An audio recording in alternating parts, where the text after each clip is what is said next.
দেশে ভিন্ন ধর্মের মানুষেরা তাদের ধর্ম পালন করতে পারে না, এই সমস্ত অভিযোগ মিথ্যা। যারা উপাসনালয়ে অসম্মান করেছে তাদের ছাড় দেওয়া হবে না। আমাদের পার্শ্ববর্তী দেশ ভারতে কি অবস্থা মুখে বলার অপেক্ষা রাখে না। তারা বলছেন বাংলাদেশে পারসিকিউশন হচ্ছে, তাদের দেশে কি হচ্ছে? এটা তো ডাবল স্ট্যান্ডার্ড, এটা তো দ্বিমুখী নীতি। তাদের দেশে মুসলমানদের কি অবস্থা? পশ্চিমবঙ্গে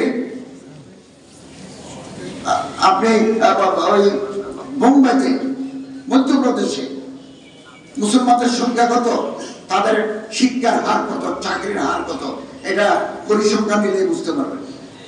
তাদের দেশে তো there is no right of the Muslims. তারাই সারা দুনিয়া বলছে যে বাংলাদেশে সংখ্যালঘুদের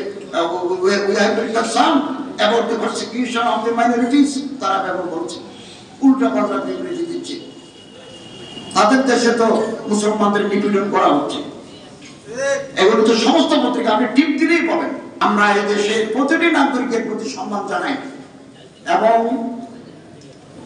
আগস্টের 5 তারিখ থেকে 10 তারিখের ভিতরে কিছু ঘটনা ঘটেছে। সঠিক প্যাড আর সঠিক তথ্য দিয়ে কেশু সামলে নিব এক হয়ে। Monalisa sanitary napkin. 92 incident have been reported. আমরা 72 জনকে গ্রেফতার করেছি। এদের বিরুদ্ধে সুনির্দিষ্ট অভিযোগ আছে।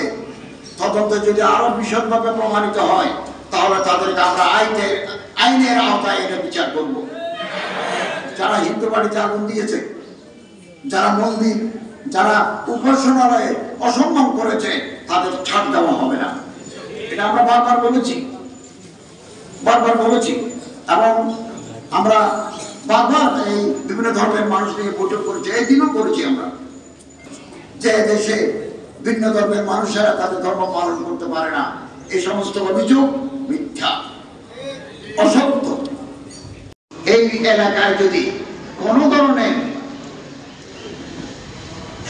সম্প্রদায়গত ধর্মীয় অবমাননা হয় মুহূর্তের ভিতরে আপনারা অ্যাকশন নেবেন, স্বরাষ্ট্র মন্ত্রণালয়কে অভিহিত করবেন এবং যারা অন্য ধর্মের উপাসনালয়ে আঘাত হানে, ক্ষতিগ্রস্ত করতে চায়, অসম্মান করতে চায়, তারা কোন ধর্মের অনুসারী নয়, তারা দুর্বৃত্ত, তারা ক্রিমিনাল।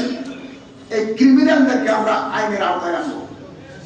বাংলাদেশ আমরা একটা মডেল স্থাপন করতে চাই, শান্তির দেশ এবং ঐক্য, সব নাগরিকের ঐক্য আমাদের কাম্য।